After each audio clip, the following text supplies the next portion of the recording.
And then we come to preparation of the session. So a client calls me or sends me an email and say, hi, I'd like a de-armouring session. First thing I say is, great, and why do you feel you need a de-armouring session? What are you working on? How can I help you? Because some things I can help with and many things I can't help with. De-armouring is powerful, but it's not for everything. So I will ask them to give me detailed and as deep as possible description of what are they working on, what's going on in their lives, why do they feel they need de-armouring. And they will then give me initial clues into, can I actually work with this person, can I be useful for them?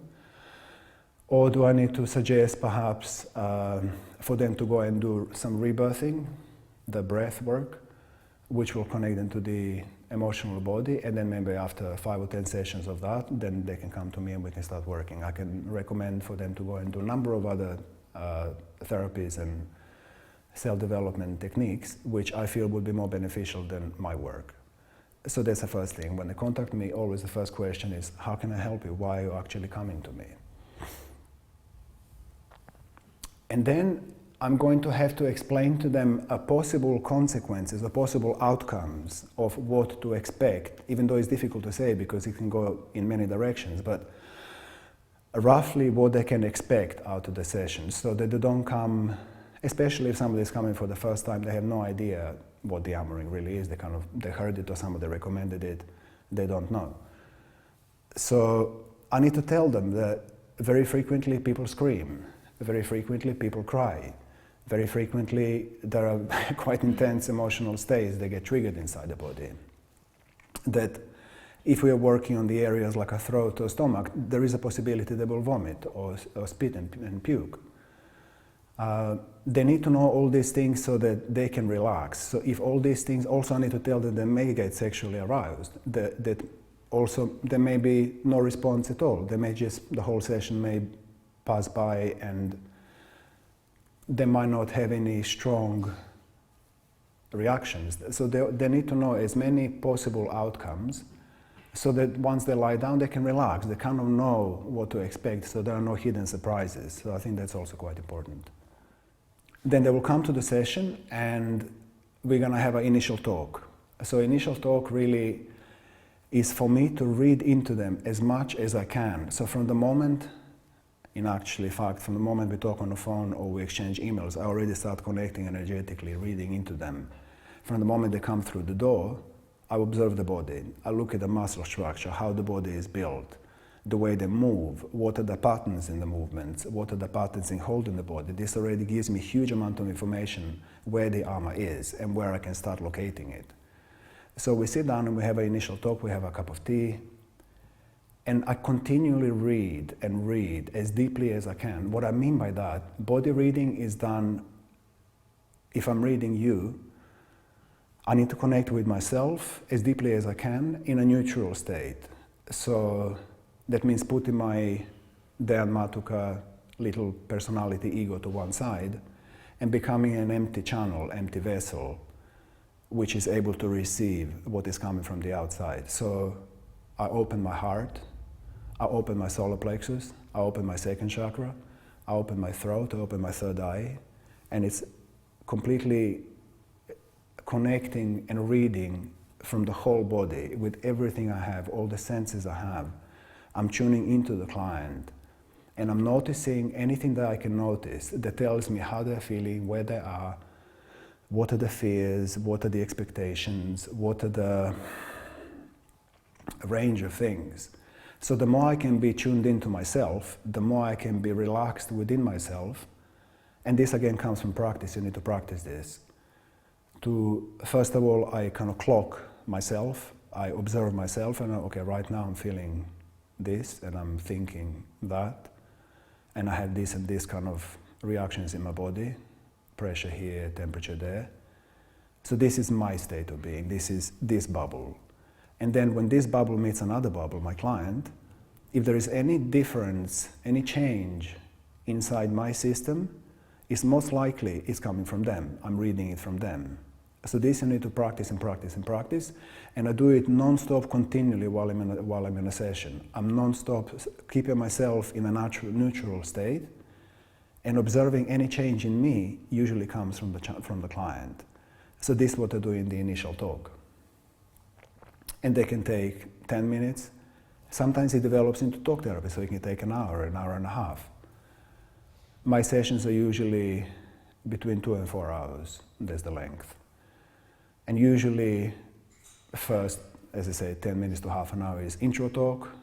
Then usually body work, actual body work is about, say, between 1.5, 2 hours. Very, very rarely over 2 hours. 1.5 to 2 hours is the actual body work. And then there is the integration time. So when the session ends, I sit next to the client for some time, and you see me in the videos doing that. And then I separate myself. I leave the client to lie down for maybe anything between 5 minutes, 10 minutes, sometimes longer. If they had a really deep process, they might need 20 minutes, half an hour of just lying there, being covered with a blanket, and just resting, integrating, and I wait. And then once they get up, I make another cup of tea, and we sit down, and then I start helping them to integrate it and to come back to this space, this time, this reality, and preparing them to go outside the door and meet the outside world. And that's a very important step, because, as I said, the Dearmouring is intense practice. And very often it happens that people finish the session and they're completely like they've come from another planet. They have no idea what's going on, how they are, where they are. So they really need time to actually come down to ground. So as the Dearmouring practitioner, part of my responsibility is to take care of that process as well, to build into my allocated time for this client, say it's 4 hours or 3 hours. I need to allocate a beginning, middle, and an end of the session. And all of that needs to happen in good time. There is no point rushing it. I cannot rush it, especially if somebody goes through the emotional wave and emotional process. I cannot rush it. It takes time. And so I need to allocate enough time for this to complete, and then they can go out to the door and they can drive the car and they're safe. Because there were some cases in my practice where a client had a severe reaction after the treatment. When they left my door, they took a couple of hours to complete. So after those kind of experiences, I've learned that one of the really important things and very responsible things is to allocate as much time as is needed at the end of the session, which also includes a possibility of shifting my next client to be half an hour late or 1 hour late. I just send a text quickly and say, hey, I'm still busy, you're going to be delayed for an hour. I need to have that option, but this all includes the responsibility part.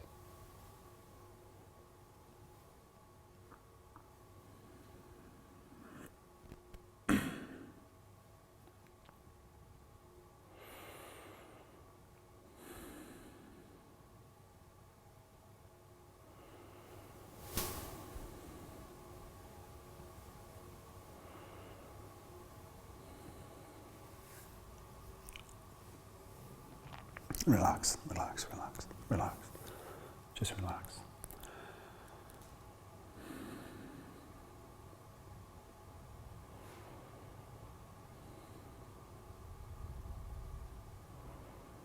There are different ways of starting a session. I like starting a session by being like this next to a client. Sometimes the hand can be resting here. Sometimes the hand can be just open. Just relax. Can be just open like this. It really makes no difference. I like it like this because it's comforting. And in this part of the session, this is just the beginning of the session. So she just came from the outside, from the street. She's cold. So I just spent some time sitting next to her. At the moment, my thigh is touching her side. And I do this to say hello with my body to her body. I also do this to send vibe of peace, serenity, relaxation, trust into her. So energetically, emotionally, she starts feeling relaxed. She starts softening. Next thing I do is I always start with the hand on the heart. And here I'm just projecting love into her. Relaxation. If you could read my thoughts, it would be something like, it's okay, relax, breathe, you're safe.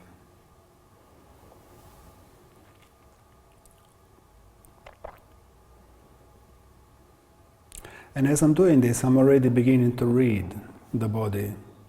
So I'm beginning to read the temperature of the body, the heartbeat, the rhythm of breathing, and beginning to tune into her.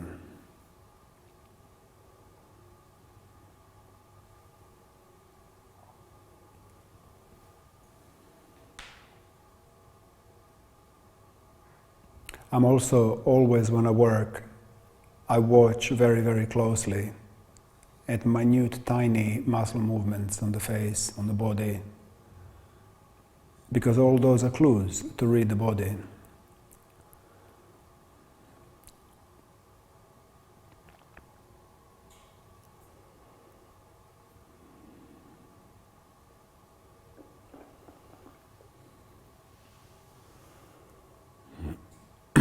And I can stay like this, anything from minimum few minutes to sometimes 15, 20 minutes if needed.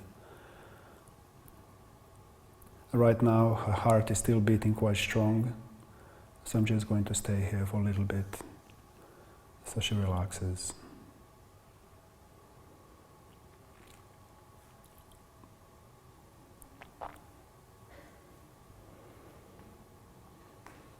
And for her to fully start trusting and feeling empowered in a session, I'm going to ask you to open your eyes and I'm going to tell you something. So you're in charge of this session. I'm your servant. What that means is that we're going to go as intense and deep as you want to go. And if at any point I feel or you tell me that this is going either too deep or too intense, then I'm going to stop. So you're the one who is gauging how fast and how intense this is going to go. And your job really is at all times pay attention, close attention to where I'm touching you. And breathe, allow your body to move, allow your body to make a sound, be completely natural and feel. Just feel. So when I say feel into what I'm touching, what this means is, for example, right now, my hand is here and I want your consciousness, your awareness to go directly under my hand and then to start breathing into it, to start expanding your own part of the body or tissue where I'm actually going to be touching. So by doing that, because we're going to be touching the uncomfortable areas, then you're going to have opportunity to actually transform, transmute your own pain body. So my fingers and my hand, if you like, they're just signposts for you where to focus your attention. And at times you might start checking out, so you start out of the head and start traveling somewhere, in which case I will feel it, and then I will ask you, hey, come back. Either I'm going to ask you to open your eyes and look at me again, so you come back into the body, or I'm just going to say, hey, come back. I want you to feel me under the hand. And I can feel it immediately, because when your consciousness is present under my hand, there is certain kind of communication that I can feel between us. And if you check out, or if I check out, then the communication is lost and it feels like the space of emptiness. And within space of emptiness, de-armouring cannot be done. De-armouring can only be done when you're fully conscious and present to what is actually going on. So this is important to know for you, because being that you're in charge of the session, if we find that you continually, for whatever reason, choose not to stay present, either because you're too scared or because it's too intense or because you might not be ready for it, then we're going to stop the session. Because I cannot force you to open. I cannot force the transformation within you to happen. You need to do the job. So that's what I meant. You're in charge, and this session is for you. I don't need anything from you. I'm here for you. So we're gonna go as fast as you're ready to go, or as slow as you're ready to go. And it's okay either way with me. Yeah? Yeah. Cool.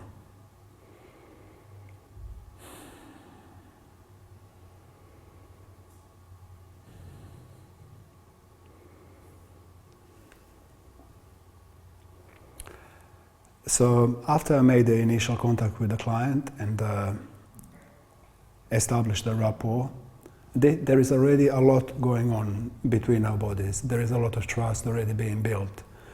There is a lot of reading already being built.